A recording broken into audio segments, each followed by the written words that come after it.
Yo, what's going on? Welcome to another episode of the It's Needed podcast, where we discuss real issues involving law enforcement in the community. It's your boy Ryan Tillman, founder of Breaking Bears United, and I'm joined today by the light-skinned wonder himself, Mr. Oh No, it's the Popo. What's up, AJ? I can't call it, man. Can't call it. Just trying to bunker down in my house right now because this coronavirus is taking its toll in Ohio. It's Armageddon, bro. Man. And we are also joined as with our new host. I mean, he's not new. He's new, but he's not. But we got my man, a Mike. So the Savage himself. What's up, Mr. Savage over there? You don't have to introduce me every podcast. No, I am actually. No, we introducing you every podcast. People got to know. I wanted Billy to sit in the chair. He was like, I don't know about this episode. I was like, let me talk to AJ about this. Let's consult about this. Yeah, we're gonna consult about this. So, what's up, Billy? Recording the podcast, doing well. Oh man, this is gonna be good. Hey, real quick, who was the guy you sent me a picture of that said looked like Billy? Oh, bro. Oh yeah. So fair foul. We gotta right post off that. The jump. Right off the We jump. gotta post that. We That's gotta funny. post this, bro. We have to. I already made a side by side for everybody watching on YouTube. Let me give you a little sneak peek. I think Billy's upset. So man, Billy, you be all right. So last night he's waiting to see too. He's like he's waiting to see. So oh man, hold on, bro. This is gonna be good. So last night, so you guys know what I'm talking about. I'm at home watching Captain America with my kids, the first one. So we're like getting ready to watch Marvel and everything. And so I was like, yeah, that's fine. I actually wanted to watch Thor, but the kids were just adamant we watch Captain America. So I'm like, all right, whatever. So we start watching Captain America, and then you know the dude that's the Hydra dude, you know, Hail Hydra. He has a doctor. Gotcha. The doctor that's like trying to like maneuver all the weapons of mass destruction, whatever it is. Oh, yes, there it is, bro. Yes, we need to post that, bro. So we're watching the video last night, or watching the movie, and I'm like, wow. I was like, why do I feel like I just saw Billy right now? It's pretty spot on. So I called the wife back into the room, and I was like, babe, look at this. Does that not look like Billy right there? So she started laughing. What'd she say? Oh, she was like 100%. So even the kids were like, that does look like Billy. So, I'm sorry, I'm 5'6" and haven't had a modeling career like Ryan over here. So I was like, so that was my mission this morning. I was like, I got to find the picture of the doctor. So I sent it out to the fellas this morning, and AJ said they're cracking up. I think Billy was a little hostile. I think Billy was a little upset. Did you show that to the wife, bro? I did. What did she say? She was upset too. No. Ryan making Mrs. Savage upset. Oh man, that's all around. Hilarious. So we're gonna post that. The wife's probably not gonna be happy, but hey, I'm happy. That's what matters. Hey, what's going on with y'all, man? How y'all doing out there with the Armageddon? Man, bro, this is just kind of getting to be ridiculous. Like I almost feel like there's a middle ground to this whole phenomenon itself. And the middle ground is like, you have one extreme that's just like, man, this is dumb, this is stupid. Mm-hmm. You know, it's just like a little sickness. It's nothing worse than the flu. And then you have the other extreme, which is like, man, I got to go buy out all the toilet paper in the world. And then you go ask somebody, why are you even buying toilet paper? They can't even tell you. And you know what's funny is I knew we had a problem when I saw lines wrapped around the building for people buying Popeye's chicken sandwiches. I knew, I was like, man, we live in a society that has a sheep mentality mindset, bro. Like, because they did it, I'm going to go do it. And I don't even know why I'm doing it. I just know that they did it, so I must need to do it. And like, when I saw people wrapped around the building to buy a Popeye's chicken sandwich, I was like, man, this is a sheep mentality. Like, there's nothing special about this chicken sandwich. Like, yeah, I know you want to go try it, but it really shows the power of social media, because it's like, man, you see something on social media and all of a sudden you feel like you got to go and do what everybody else is doing. Like, I get it. We want to stack up on supplies, but why toilet paper? Like, why toilet paper? You know what I mean? And I think for me, I personally think that was just one of those things that, you know, people start seeing everybody loading up on social media of people getting toilet paper. So now everybody else feels like they got to go get toilet paper. But yet you walk in the store and you look at the shelf with all the vitamins, the immune boosters and everything, and that's full. And I'm like, am I missing something here? So I don't know, man. That's my personal take on it. I know we'll get a little bit deeper into it, but what are your thoughts on that? Man, so as of, let me look at my watch, 13 minutes ago, our governor in the state of Ohio just announced that he is closing all restaurants and bars starting at 9 p.m. tonight. So Ohio is about to be chaos. Like indefinitely? And he's closing school for a year. Like the school year is done. What? He just announced that 13 minutes ago. So I want everybody out there to picture how chaotic the grocery stores already were. And it wasn't even like, I got to be careful with my words here. Like it wasn't even that big of a deal yet, right? Like you're buying up all the toilet paper in the world for Lord knows what. Now picture what it's going to be like, because you can't just order food now. You can't go to McDonald's. Like all the restaurants are going to be closed, including fast food. So everybody's going to go out and start buying all the frozen foods, all the veggies. It's about to be chaos. AJ, can you talk about what your department was doing for kids who rely on school lunches? I thought that was pretty cool. Yeah, so it's not really our department. It's the public school system here. And by the way, I love Billy having a mic. Like this is dope. Hey, like I don't know why we didn't do this sooner. Man, it's the missing link right here. Yeah, absolutely. So our public schools, Columbus Public Schools, announced either yesterday or the day before. My days are kind of running together right now, that they will be serving meals to families who can't feed their children. Now you have to be 18 and under, and you don't even have to be a student. And they gave a list of the schools. You show up at the set times and they'll give you food, and it's a grab and go type deal. You show your ID, or, you prove that you're under 18. They give you your food and you go about it. Breakfast, lunch, and dinner. Well, I think that's going to be the new trend. I just saw an article this morning about how New York, the same thing for them. They shut down all bars, but I thought it was more so. They said they put a curfew in place that nobody can be out after the hours of 9 o'clock or 10 o'clock between 5 a.m. unless you're going to work. And then I did see that they were shutting bars down. I didn't know that they did in Ohio. And I would imagine if they're doing that in Ohio, it's going to be coming to California, because California is one of the top states. California, Washington, and I can't remember the third state that's actually it might be New York. Seattle's up there. Yeah.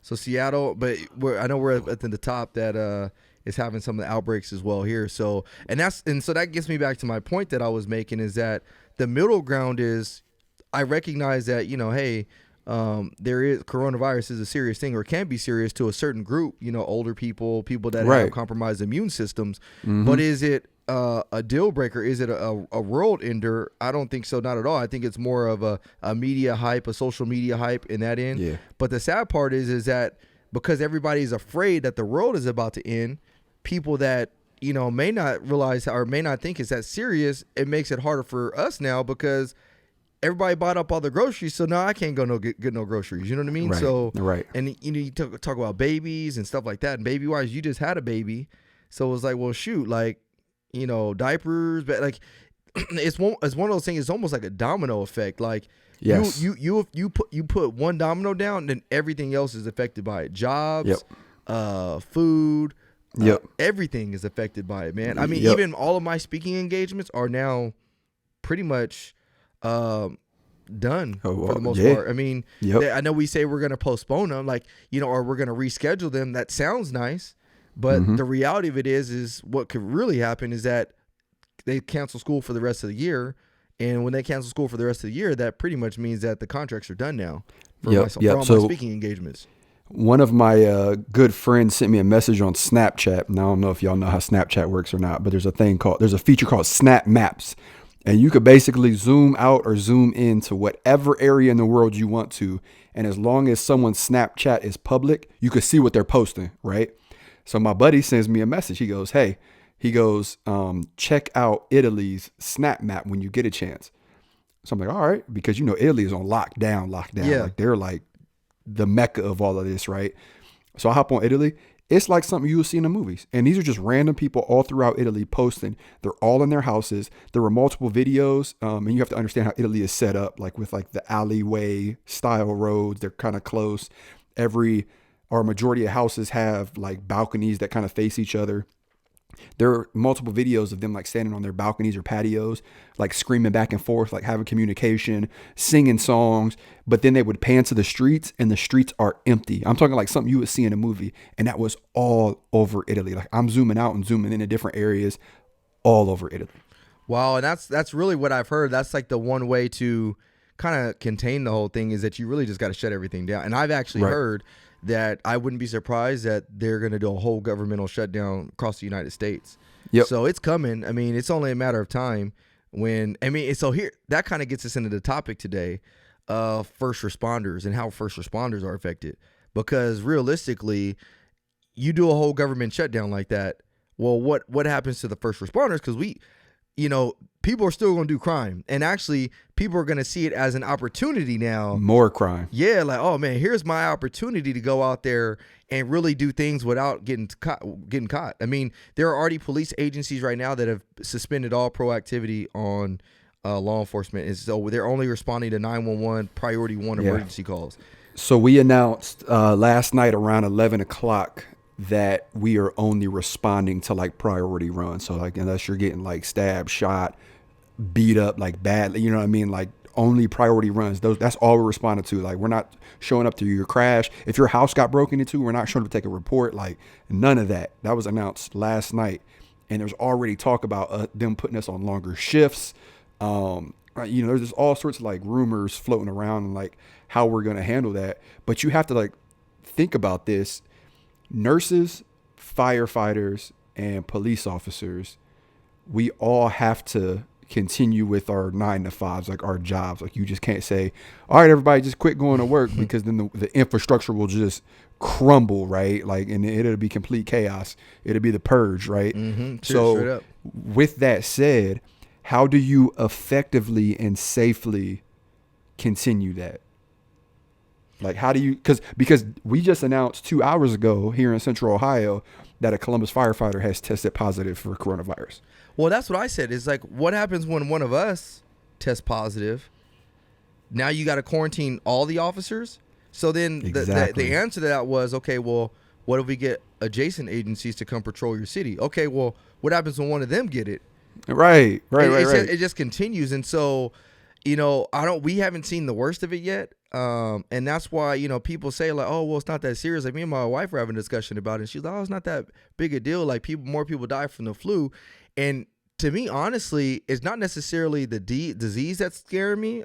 It's more so, or the virus that's scaring me. It's more so the response to the virus that's scaring me. You know what I mean? The 100%. Response is what's scaring me, because when everybody flips out, then now it's putting everybody else in compromised positions because now, and so I think this is a really good, I want to dive a little bit deeper into this because, one of the reasons we started this podcast in the first place was because we recognized that there was issues between law enforcement and the community. We recognize that off of the jump. There's a lot of people that don't like law enforcement. There's a lot of people that say, this and that and all this other stuff. But what I want to get into is that look at a time like right now where the country, the world is in turmoil. But like you just said something a second ago, is that we still have to show up and do our 9 to 5 job.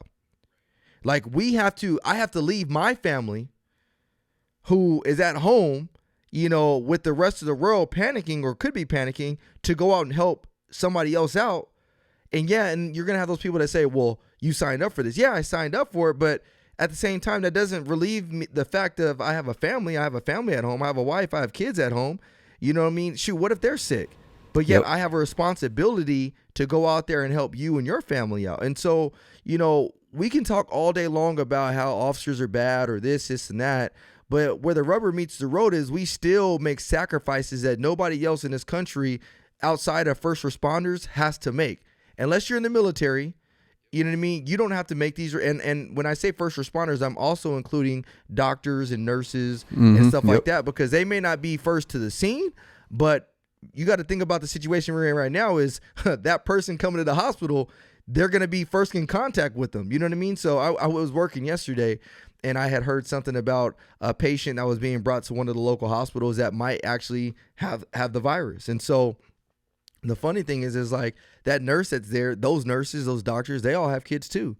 I mean, they go home, you know what I mean? So where does it stop, and what can we do as a society to make this better? I mean, Billy, what have you been thinking about this whole? I know you said because you do a lot of weddings and the wedding industry hasn't been affected just yet, or it has, but not as much as you've foreseen it yet. So what are your thoughts on everything? it just it can bring out the best in people, but it also shows it just brings out the worst in people. Like there's this Facebook group called Chino Connects, and it's just like the Chino, community. They go on Facebook and talk about things, and someone was commenting like, hey, does anyone have any distilled water? Because my mom's like respiratory thing that she needs to survive is running low, and all the distilled water is gone. So like Bianca actually DM'd her. They came over to the house, and we gave, because we had one, because our baby was sick, so we had like a little vaporizer or whatever.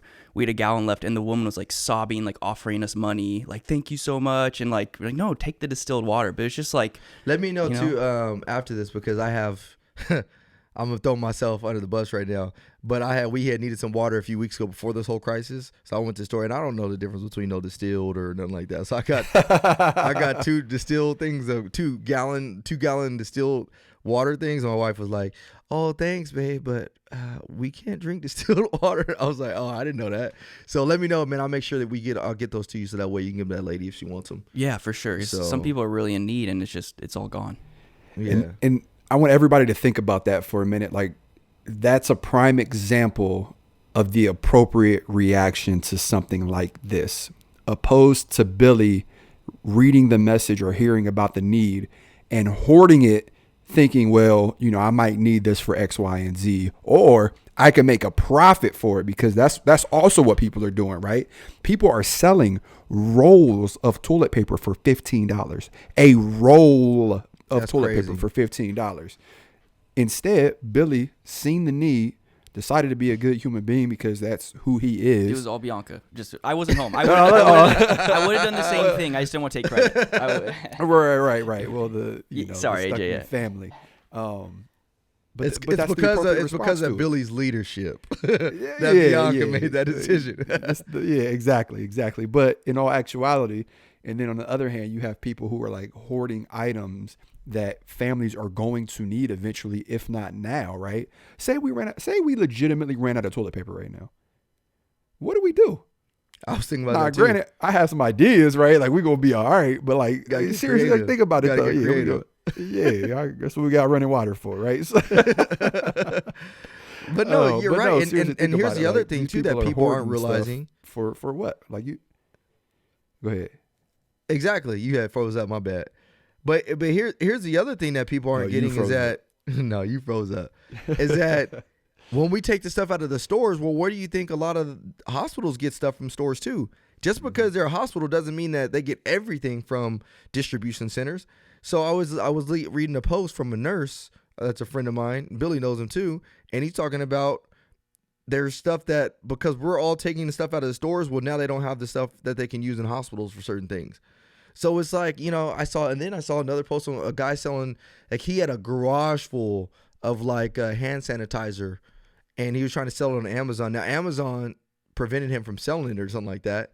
But it's just like that's the sad thing that we're at a sad place in society where everybody's always trying to look for gain or profit off of something. Or, I don't want to get sidetracked, but recently I was involved in some stuff. And I had some people that's trying to throw me under the bus for some things, and it's like, and mind you, I didn't do anything wrong in this situation. And this is completely unrelated to the other situation that I told y'all about. But there was a situation where somebody tried to throw me under the bus, and I didn't do anything wrong. But because they were going down, they said, "Hey, well, such and such could have did this or that," and it's like. And I bring that up because it just goes back to that mindset. I'm reading a book right now. If you guys want a book to read, it's a great book. I'm probably like 3 chapters into it. It's called Relentless, and it's by this guy named Tim Grover. Now, Tim Grover is the trainer for Kobe Bryant, Michael Jordan, and Dwayne Wade. He's also trained a whole bunch of other people, but those were his main clients: Kobe, Jordan, and Dwayne Wade. And so what Tim Grover talks about is he talks about there's people in life. You have 3 categories of people in life. You have coolers, you have closers, and you have cleaners. A cooler is somebody that's just, he'll show up, they'll do an average job, do whatever they need to do, and they're not going to go above and beyond. Every now and again, they may have an MVP type game or whatever, but you're not going to expect that from them. And if something, like if they're put in a situation where things get crazy, they're not going to want to be that person to step up and do it. They're going to give you the average, just average your job. You have your closers. Your closers will be people that you'll go to. Those people will get it done. If you need something done the right way, they'll do it for you, but you got to lay it out for them. Like, you got to help them, like, say, hey, this is the plan. They will go out and execute. Not only will they execute, they'll probably carry you, to a lot of success, but they will not be the one that you look for in times of craziness or times of doubt. And that's where your cleaners come in. Your cleaners are very, I don't want to say they're rare, but the difference between a cleaner and a closer is you're talking about a legend versus an icon. You know what I mean? An icon is a cleaner, whereas a closer is a legend. And so, Michael Jordan was a cleaner. Kobe Bryant was a cleaner. Those are guys. So we talk about the Mamba mentality. Well, if you want to define what a Mamba mentality is, it's a cleaner. It's somebody that will go to practice and will practice well beyond the hours that they're supposed to. They gave the example of, I think it was either Jordan or Kobe. I can't remember which one it was, but they're in the gym working out, and some other guys come in and they start working out, and they're on the opposite end of the gym, and they're just watching. I'll just use Kobe for the example. They're just watching Kobe practice. So Kobe's in there, and mind you, Kobe had already been there. He's sweating and he's working hard. He's dribbling. He's actually like playing like a game by himself. So then the other guys in the gym, they're training and stuff like that, and they're just waiting. So they wrap up their workout after 30 minutes to an hour, and so they go shower up and they come back in, and that fool Kobe is still in there practicing. And mind you, Kobe was already there before he got there, and this is right before a game. And so they talked to Kobe later, like, bro, like, how long were you in there for? Like, you were in there getting it. And Kobe said something to the effect of, I didn't want to give you the satisfaction to know that, you came in here, and as soon as you came in here, I finished my workout. I wanted you to know that I'm in here grinding and getting it way longer than you'll ever know, and way longer than you could ever, pass me in. And so he was talking about that mindset of a cleaner is like, they are subtly competing with others around them, and the other people that are competing with don't even realize it. And so the reason I bring that up is because, we have to have a mindset in society that not only do we want to help people and get people to the next level, but we can't always be trying to do something just for the sake of doing it because everybody else is doing it. You know what I mean? We have a lot, like the average people in our society, I feel like, are more coolers. Like, everybody's a cooler. Everybody's a sheep. Like, I would equivocate a cooler to a sheep. Everybody just goes where all the rest of the sheep go. You know what I mean? Like, just being led to the slaughter. You know what I mean? As opposed to your cleaners out there, the ones that are out there like the lions, like, hey, I got to go out there and get it. But also I can be a leader as well. So, yeah, I don't know, man. We're living in interesting times. Oh, 100%. And it just reminds me of the quote, and I'll probably butcher it, but no one has lifted themselves up by putting others down. And it feels like as a society, like, we tend to forget that. Like, we spend so much time, like, like the example you said where somebody was trying to throw you under the bus because they did whatever. Like, just because you're in hot water, like, don't pull me into it, right? Or just because you're feeling some type of way about yourself, like, don't try to put me down to bring you up, because ultimately it's just going to make you feel worse, because you're going to realize, like, man, why did I do that? Oh, like, yeah. I made myself look like an idiot. Without a doubt. Yeah, and it makes me, I went out and bought this whiteboard that I'm gonna try to use for. It's a big one, so it's like the size of my desk. But I separate it, and the left half is for my LLC, and the right half is dedicated to the podcast. And I'm just gonna write notes, before each recording of the podcast, just kind of like remind myself what to talk about and whatnot. And the first thing that I wrote on this board before we started recording today was virus, panic versus preparation. And it seems like right now people are in full panic mode, and in their mind they're like, well, I'm prepping, but they don't understand the difference between the two, right? Like, preparation would be, okay, I need enough to survive for a month. I need enough toilet paper rolls. I need enough frozen chicken. And that's understandable, right? Like, because of what's happening, as soon as I'm done recording, I'm going to go to the grocery store and stand in line for probably 3 hours, but I'm going to get what I need to survive for a month, right? Because they say on average, you need to get what you need to survive for a month. Now, people are in full panic mode. They're going out and they're getting enough to survive a lifetime.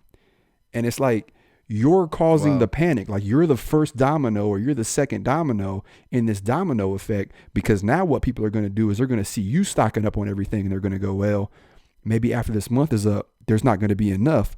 So I need enough for 2 months, or I need enough for 3 months. And by the time we know it, there's lines wrapped around Costco and Sam's Club and Walgreens and Kroger and Giant Eagle, and no one could get what they need. And then what happens is it turns into looting, people breaking into houses, people stealing, killing for what they need. And that's what we see in the movies. And that's how it starts, right? Like it starts by that first person panicking, to where if you ever seen a movie, when something major happens, what's the first thing someone says? Don't panic. Mm-hmm. Yep. And of course, someone freaks out. Like, we'll stick to the movies, right? Somebody goes, oh my God. And then what? They zoom out and the whole crowd loses their mind. It's because that one domino fell and all the rest of them just trickle down. Well, I think what's even scarier too is that, we're going to get through this. We're going to get through the coronavirus. I mean, Bruh, yes. Bro, hey. God is with us. And me going back to, the scripture, it says God, I just lost my train of thought. If God is for us, who can be against us? And God will never leave us nor forsake us. So we're going to get through this. We will. But the thing is what's scary is that what happens if there's like a natural disaster or like a, something that just happens immediately? Like how, like this is just a preview. And so we have a responsibility as individuals to, like you said, prepare. The sad thing is that we want everybody to prepare for us. We don't want to do the preparation ourselves. We want to rely on somebody else to say, hey, look, man, as long as you're prepared, then I can kind of, ride your coattail when that crazy day happens, because, you're the one that's prepared. I'm not prepared, as opposed to individually preparing. And so we can carry that over into any aspect of our life, financially, our jobs, parenting, spirituality. Is like we always are waiting on somebody else to do it before I, jump in. It's like, for example, like, so one of the things I'm doing right now is I'm getting into real estate. I'm getting into real estate investing. One of the reasons I want to get into it is because I'm talking about generational wealth. Like, what can I do? Like that mentality that's not about me, but my grandkids, my great grandkids, like that idea of selflessness. You know what I mean? Like, I want to be able to pass something to them, and they've never even met me before. So I'm like, well, one of the best ways to do that is real estate. So everything I've been doing and listening to right now has just been real estate investments. But the funny thing is, and this is no knock on anybody, so I don't want people to take it as a knock, but it's like, I'll tell people about, what I'm doing, and oh yeah, cool, man, let me know how it works. Like, tell me, I want to see how it works, and then I'm gonna jump in. It's like, so you want me to take the risk, right? You put all the work in, put all the work into it, and then you're gonna decide whether or not you want to get in. But by that time, it's gonna be like, oh well, how come you didn't bring me along? How come you didn't say nothing to me? Man, let me play something real quick, because on this topic, and I don't want to get too far off a topic, but I posted something last night on my Instagram, and I'm gonna play it. Just throw it out there. And are there any doctors in the audience? I don't know, because I've reached out to a couple of doctor friends to confirm. I don't know yet, but I've been trying to research, and no one's answered the question. Is, do you develop, once you have the coronavirus, assuming you make it through, do you have immunity? Some doctors have told me yes. To the extent that is true, might we start thinking about, is dangerous but bold, it's like a chicken pox, thank you, with our first responders, voluntarily, taking one for the team, going through the 2 weeks. Guys, we got to be serious about this. And then developing the immunity. We'll be able to. He said, take one for the team. Bro, this was the commissioner in Florida, bro. Commissioner Ricky Ariala. And he was like, he said, is that what he said? He's like, yeah, like our first responders, like, taking one for the team. And I'm like, but going back to the concept of coolers, closers, and cleaners, that's a cooler.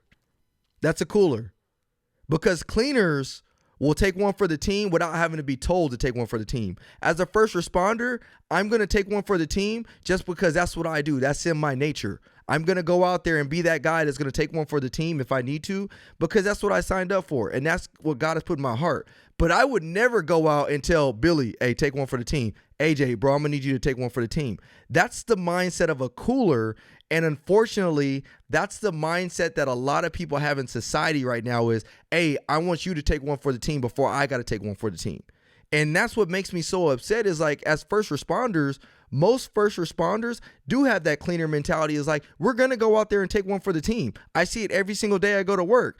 That guy that goes out there and puts himself with the medical assist who has some type of disease or whatever, and we're trying to stop the bleeding, he's taking one for the team. That person that's running towards the gunfire while everybody runs out, that's somebody that's taking one for the team. But don't go out there and tell me to take one for the team.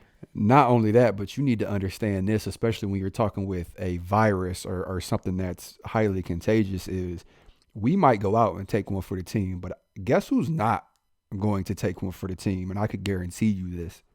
My family will not take one for the team.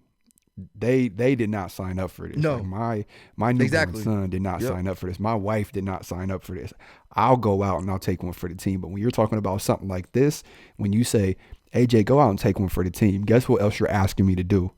You're asking me for my family to take one for the team, which is not going to happen. So, wow, yeah, that got me feeling some type of way. Who said that? The commissioner in Florida, and it had me feeling some. That's why I posted it on my story last night. And you're right. Like, my wife didn't take one for the team. She didn't say, like, hey, like, I'm going to take one for the team for you. Like, now, granted, my wife has a good heart, and she'll go out there and try to help. But again, it goes back to the same. It goes back to the same mentality as like, we will do it just because that's the godly nature in us. Like, the godly nature in us tells us. I was just doing a Bible study with my family this morning talking about how we need to be able to share with people. We need to be hospitable to people. Like, that's something that, and at the end of the day, it talks about the reason we do all that is so that way the Lord Jesus Christ can shine through us. So that way people can see the Lord. That's why I'll take one for the team, is because ultimately I want his glory to shine through me. Right. But don't come at me and say, hey, you know what? Like, that to me was just a coward statement to sit on a stand like, okay, if you're the commissioner, Mr. Commissioner, why don't you take one for the team then? Listen, bruh. How you think he would respond to that? How do you think he would respond to that? So I want this podcast to be encouraging as I always do. And I feel like the only way to turn this conversation into that would be to focus on potential solutions, right? And something that I practice well before this that kind of helps me stay grounded is I remind myself of everything that I have, and I'm thankful for everything that I have. And I just want to share a real quick story with you that hopefully will help you change your mindset or get through this pandemic or whatever you want to call it, this chaos that we're in as a world right now. When I first met my wife, I met my wife at church, and she was a youth leader and I was working security. I was a sworn police officer working security for the church. We met, we started dating, we started getting serious, and she extended the offer. She goes, hey, the church goes to El Salvador every year on a missions trip. You should come. And I'm like, let's go. Let's make it happen. Like, what I got to do? She's like, you got to raise money. And she's like, we'll go. She's like, you'll probably help like build a house or some bunk beds or do some construction stuff, whatever the need is there. You'll do while you're there. So I'm like, all right, boom, bet, let's go. I go down there, and I want you to keep in mind when I share this story, like, I come from government assistance. We didn't really have much growing up. So in my mind, I was under the assumption, like, I knew what struggle was, right? Like, I know what struggle is. Like, I've been through it. Like, we've had to skip meals. Like, we've had to ask for handouts and whatnot. We go to El Salvador, and it was a shock to my system, right? So much so that when we came back, I remember walking in my apartment, sitting in my couch and looking at my TV. And I don't have a super fancy TV. It's a 55-inch Sony TV, right? And I burst out into tears because I felt I didn't deserve it, right? Like, I just came from an area where people had nothing. Yep. And they were extremely happy, right? Like, they were out making these thin bread. I can't think of the name of them right now, but these thin pieces of bread, and that would be their dinner. That would be their lunch. And the parents wouldn't eat for 2 to 3 days because they were focused on feeding their kids. But when you walked into the shelter that they lived, and I use that word shelter on purpose because they didn't have houses, they had structures that they would build from sticks and mud and grass. they would offer you their pieces of bread, like, oh, here, thank you for visiting. And it was genuine. It wasn't like an offer so they would get something in return, right? It was genuine. But the reason I share that story with you now and in this time is how can a particular group of people survive with so little but be so happy, but yet here we are as a country where we have so much. I've got an iPhone, right? Like, I've got the world in my hands right here. I can hop on here and order 10 cases of bread right now if I wanted to, and it'll probably be at my door in a couple hours, right? But we're so unhappy. And we panic and we feel like we need so much and the world is ending all the time. And I share that with you to say this is take a step back in this time and dwell on that. And then I want you to build a list in your head of everything that you have. And I want you to thank God, or I want you to thank whoever, right? Just be thankful for having it, right? Like, do I have a roof over my head? I do. Do I have food in the refrigerator? I do. Do I have clothes on my back? I do. Those 3 things right there separate you from a majority of people in the world. Think about what I said. A majority of people in the world do not have those 3 things.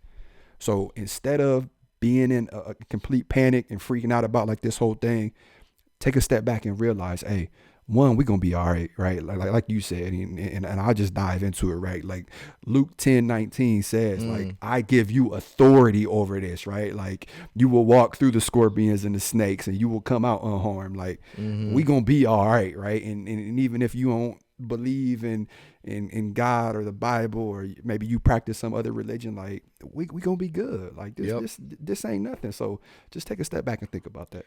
Man, you're 100%, man. And I was thinking, like, and we have to be able to find the optimism in every situation. Like, we can't just say some of the time, part of the time. We have to be able to find the optimism in everything. We got to be able to say, it's like Jorge said it best when we had Jorge on. We got to get Jorge back on anyway. It's like, yeah, we do. We always talk about, having the glass half full or having the glass half empty, but why don't we just be thankful that we have a glass? And so I looked at it like this, for example, I've been busy, man. I've been so busy, and I've been going from presentation to presentation, which has been a blessing. Don't get me wrong. And yesterday, I had 3 things scheduled on the calendar for tomorrow. I had 2 presentations, one in the morning, one in the afternoon. Then we had an after school program in the afternoon as well. And I was like, man, like, shoot, I don't got nothing. Like, all my stuff is on hiatus. But I was like, man, this is a great opportunity to just spend time with my family. I was like thinking about it yesterday when we were watching Captain America. I was like, man, I could just chill and actually, like, this is forcing people back to the home. Like, and that's what's so cool is, like, we've become a society that is so focused on everything outside of the home. Like, because, like, everything that goes on outside of our house, that's what we've become focused on. All of our priorities have shifted. Think about it. This is the one time I don't think even our parents have been through something like this, where the one time in history we don't have any entertainment as far as no sports, no colleges. We don't have, we can't go out there, like movie theaters, tickets are almost gone, restaurants. Like, think about it. This is the first time in my history and probably my parents' history that we've been removed all the entertainment. And where's the focus go back to? Your house. So the way we find optimism in this whole totality of situation is, how can I start and go back to the house and focus on my wife and my kids at home? How can I get to know them more? What kind of games can we play at the house? Right. What can I do to bring them and draw them closer to God? Like, that's how we have to look at this, because that's going to, 1, give us that time that we need to quarantine ourselves. But 2, it's a good refresher. So that way, when we do come out of it, we realize, man, like, we don't take everything for granted like we've been taking it. Like, we take it for granted that we can just go out and go to the movies and not have to worry about nothing. We take it for granted that we can just go to a restaurant, order whatever the heck we want, and come back on full stomachs and go to sleep. Like, we take a lot of this stuff for granted, and this situation right here should allow us and force us to go back to say, look, let me focus on getting back to my relationship with God and my family. Nothing else. And the other thing I want to go back to, talking about first responders and talking about that taking one for the team mentality, the thing that has upset me in the past is that we see so many times. I remember we did that video a while ago when we talked about those guys that were running towards the bullets on that college campus. And we got a lot of good feedback, but we also got feedback of people saying, well, this is what you signed up for. And I think there's not another selfish comment that a person can make. Like, what type of mentality is that? Is like, this is what you signed up for. Yes, I know this is what I signed up for, but do you know how cowardice you sound by saying this is what you signed up for? That's just as bad as that guy saying, well, you should go take one for the team. Like, I'm already going to take one for the team, but why do you need to tell me to go take one for the team while you go home and chill and watch ESPN or do whatever you want to do, because you know there's others out there taking one for the team for you? And you know what my major issue with the "this is what you signed up for" statement is, and this just goes to show you people's mentality towards law enforcement specifically, right? Like, we'll just isolate law enforcement since that's what we tend to talk about, right? Is you never hear that towards other professions, right? When a military personnel dies protecting our freedom, you never hear someone say, well, this is what they signed up for, right? When a firefighter dies going into a house to save a family member from dying in a fire, you never hear them say, well, this is what you signed up for. But for some reason, when it comes to law enforcement, that is the go-to term, right? Like, well, you should do that, or so what, you got hurt, or so what, your brother or sister died. Like, that's what they signed up for. And it just goes to show you that since there's such a discrepancy between professions, and the only profession on side B, which is the side where they make those comments, is law enforcement, that it's your motive behind making that comment is something else, right? Like, that's a deep-seated hatred towards law enforcement as a profession for whatever reason, right? Which seems to me like you need to go back and check yourself if you're the ones making those comments. Oh, I agree 100%. I mean, Billy, what are your thoughts from the sideline as somebody that's not police, not a police officer, first responder, but your thoughts about how everybody's reacting in a situation as far as like with this whole coronavirus thing, and are people even thinking about first responders? I mean, like, and you monitor our comments a lot too, so you see it. So how do you feel when you see some of the comments that we get as somebody that's not a police officer? Can you relate to them? Or, I mean, I kind of know the answer to this question, but can you relate to some of the comments that people say? Or, and I'm talking about the ones that are made like, hey, you guys need to take one for the team, or this is what you signed up for, like as a civilian that's not related to law enforcement in the work capacity. Well, with the video you showed, it's just funny. He's saying take one for the team while he's probably in a lockdown building with no audience and like 6 other people who have like bodyguards, or I don't know, but it's just kind of silly. The comments and stuff, I don't relate to the people who say like you signed up for this. I think AJ kind of nailed it with, you don't say that about anyone else or those other professions he was saying. So I think when people say things like that, they have an underlying like just distaste, to say the least, for law enforcement. It's almost that mentality too that I crack up. We talk about, and I'm not going to get on the topic of gun control or nothing like that, but all the people that lobby for gun control, but yet those guys have all these armed guards that they're walking with all day long, and it's like, how can we be so blinded sometimes? You know what I mean? Like, yeah. I also want to not forget about our Officer Down, this podcast, based off of this virus or pandemic or whatnot. So I'm just going to jump into that. The last podcast we recorded was March 8th. Today is March 15th. As of March 8th, according to the Officer Down Memorial page, we came in at, let me see here, 21. As of today, we're coming in at 23. So we want to recognize those 2 officers who lost their lives doing this sometime thankless job.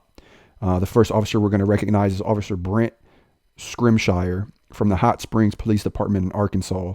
His end of watch was March 10th of 20 due to gunfire. And then the most recent is Corporal James O'Connor from the Philadelphia Police Department. His end of watch was March 13th of 20 due to gunfire as well. Man, our heart goes out to those people. It does. And, let's man, I just can't imagine. I mean, I said it every single time, but I can't imagine. So, If you guys need something from us, reach out to us, and whether at the very least we'll be praying for you guys. I want to end on some positive notes, man. What can we end? I mean, I want to motivate people out there, and what can we take away from this? Because there's too much negativity out right now, like way too much. Right. I will say though, on the side note, the memes though are hilarious. Like, oh, bruh, the internet's I got a phone undefeated. full of them. The internet's undefeated with memes, man. I phone can't. full of them. So, but yeah, man, share some positivity with me, AJ, that we can share with the world, man. Cause I don't want to scare people. And that's that, that matter of fact, I'm gonna find it, but just everybody's in fear. So what could you share with people to make them feel better? Absolutely. At the end of the day, the fact that you have the possibility to listen to this podcast and hear this message lets you know that you have more than most.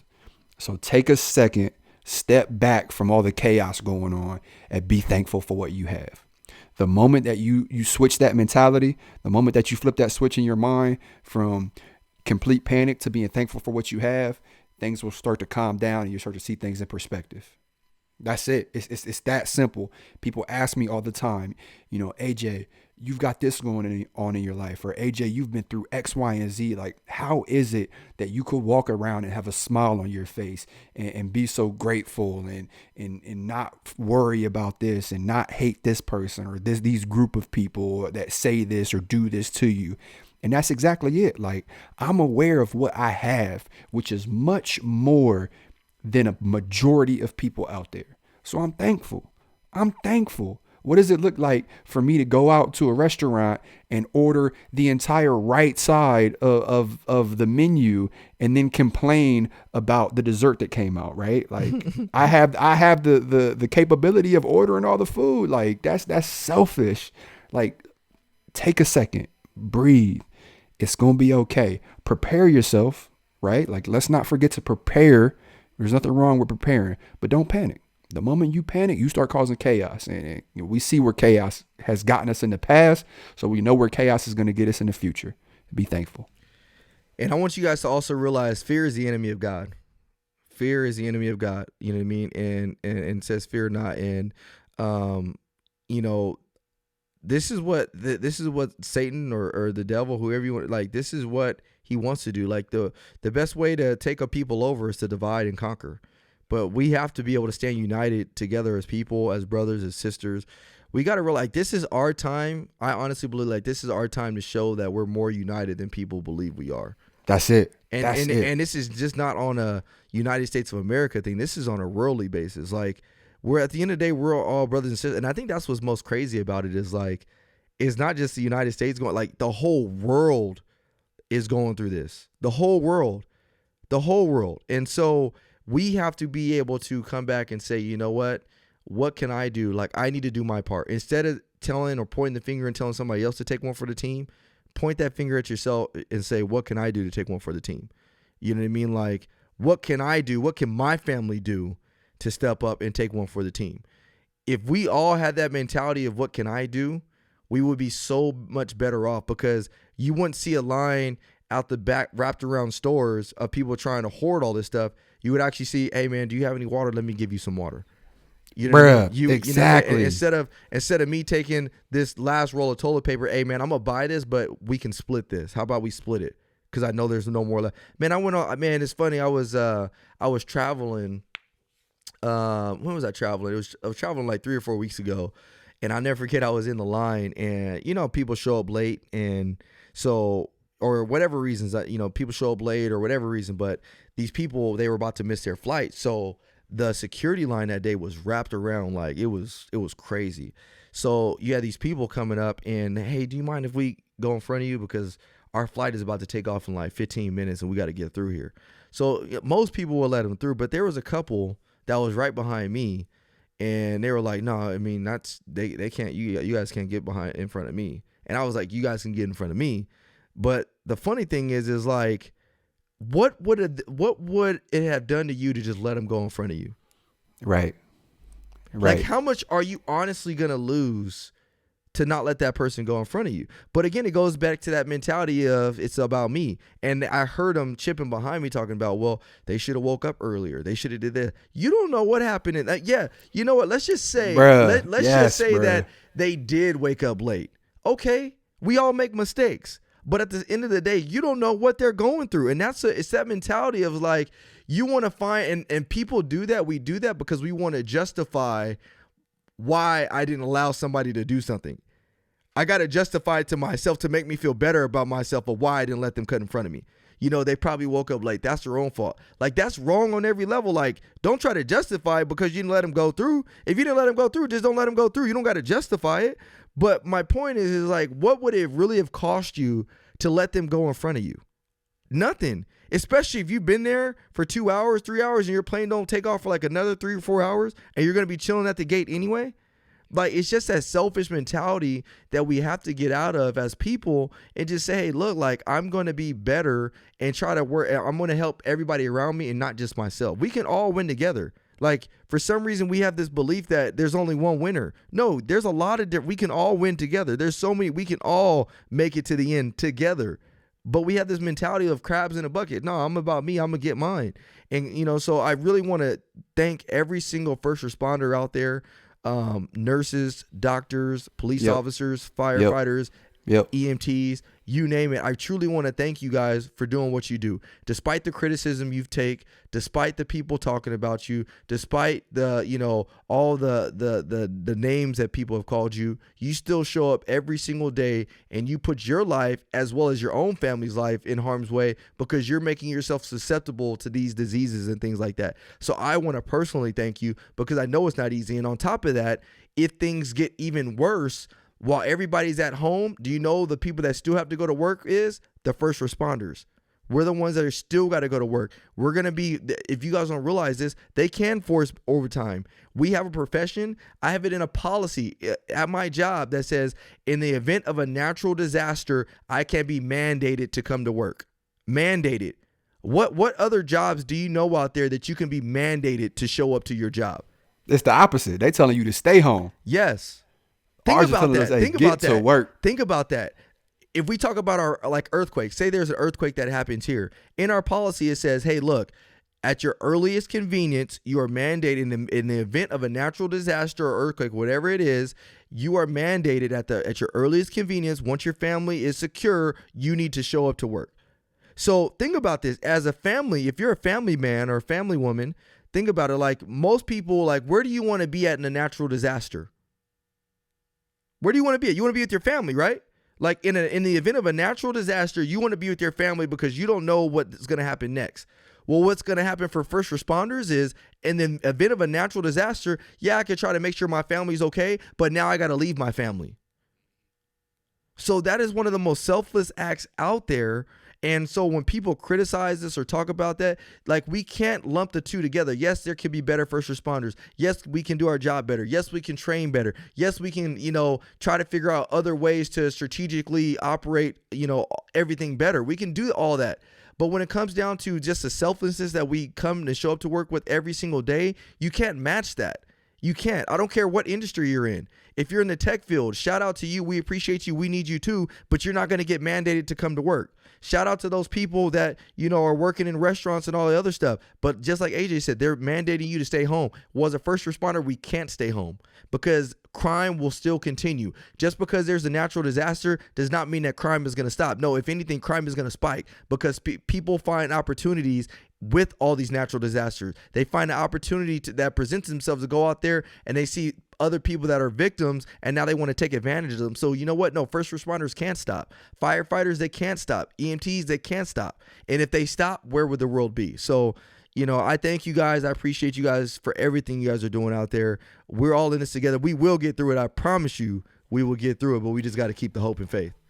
I'm interested. This might be a whole other wormhole that I'm opening up or whatever term I'm supposed to use there.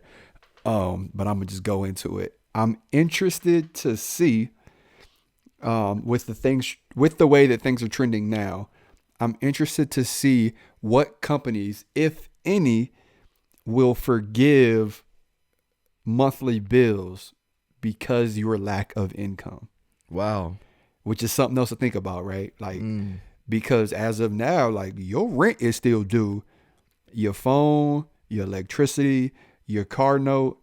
But if you can't go to work and get that money, like these are things you have to think about, right?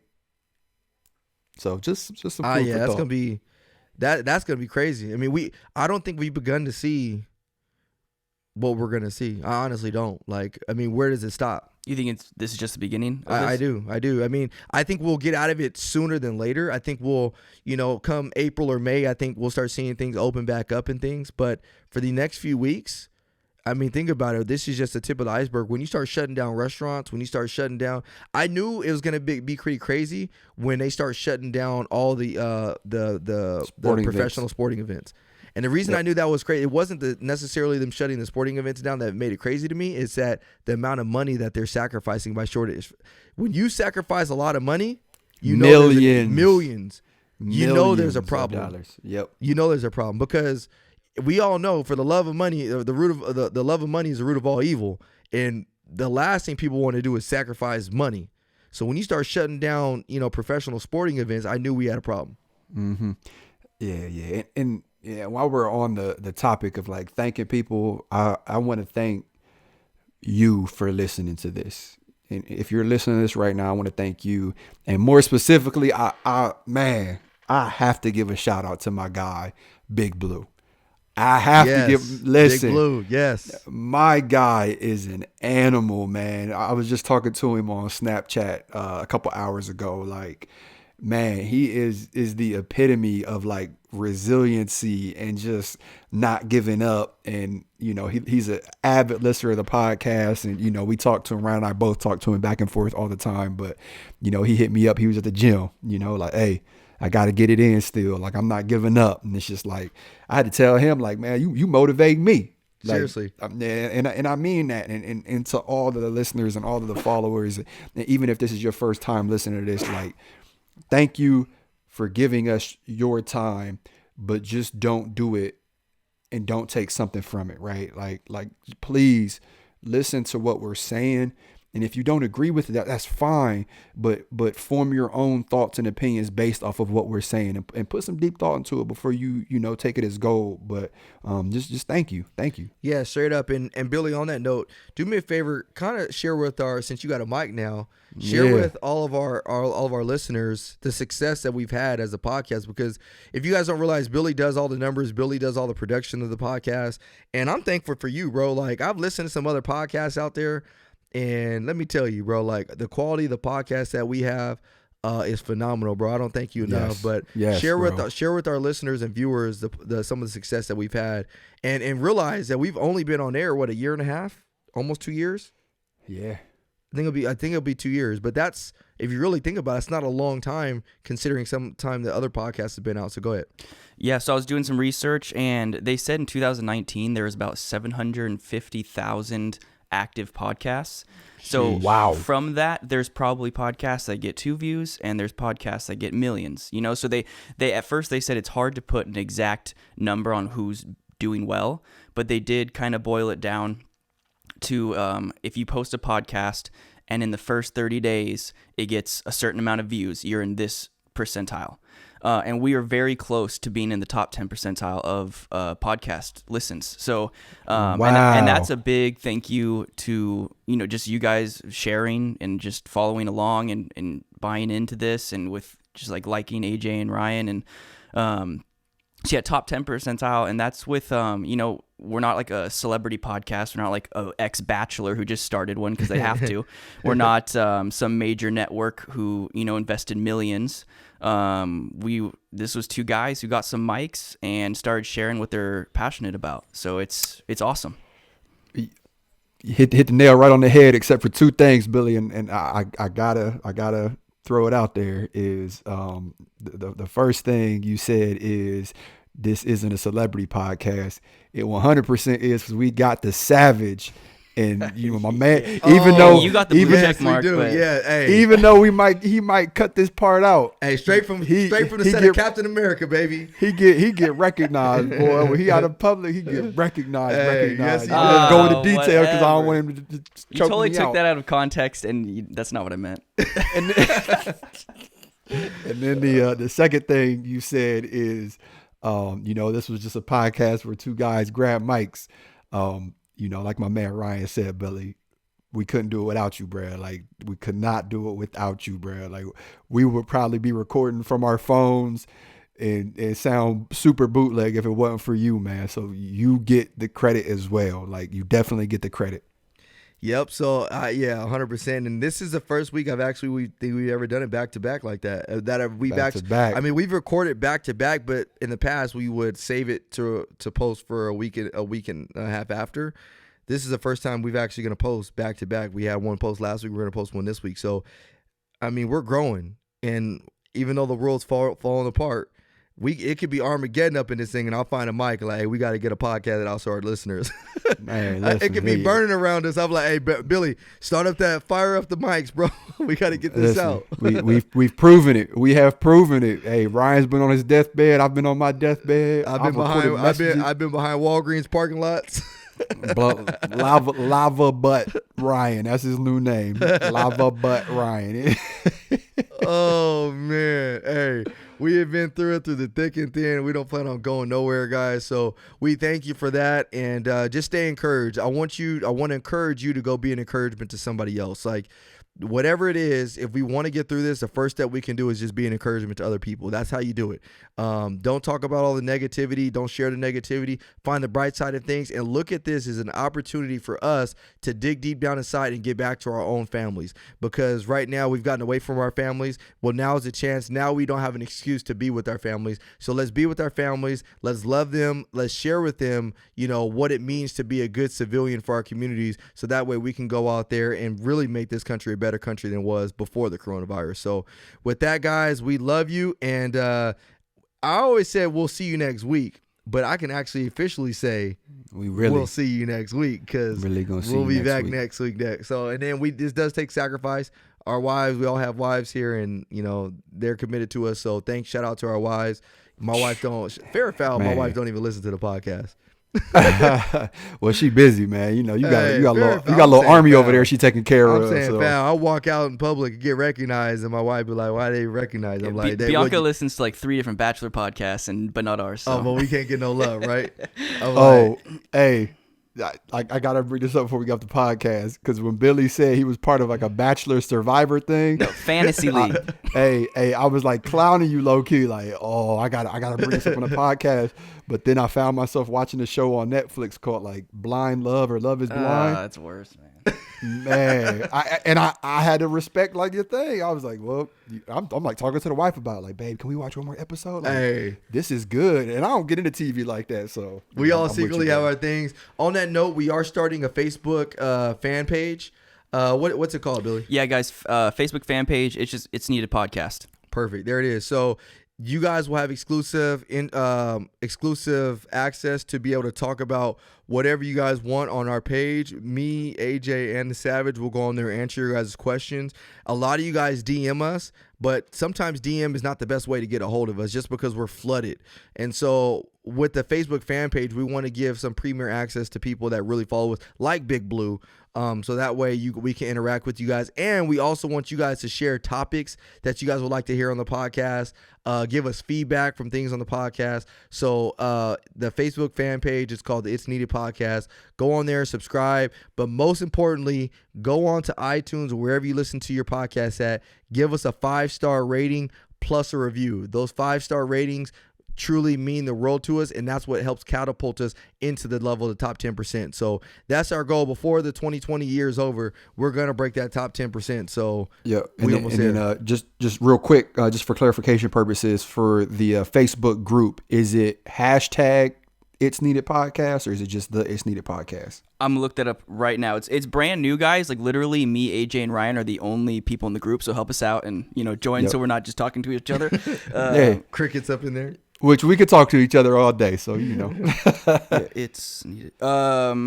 hashtag It's Needed podcast with 3 members, all 3 of us. So yeah, go on there. And honestly, like when you guys DM us questions, you guys could probably answer each other's questions as well. So it's like a community group. We want to become a place where, you know, talk about the topics, or like, hey, I have a question about joining my department, this and that.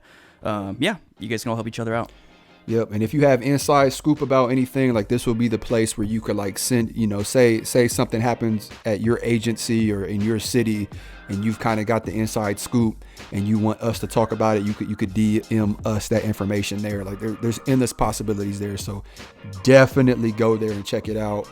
We'll be sharing it. We'll be blowing it up on our social media, but it's definitely premier access and it's prioritized for you guys and girls only. So let's make it happen. Let's do it, y'all. We love you guys, and we'll see y'all next week.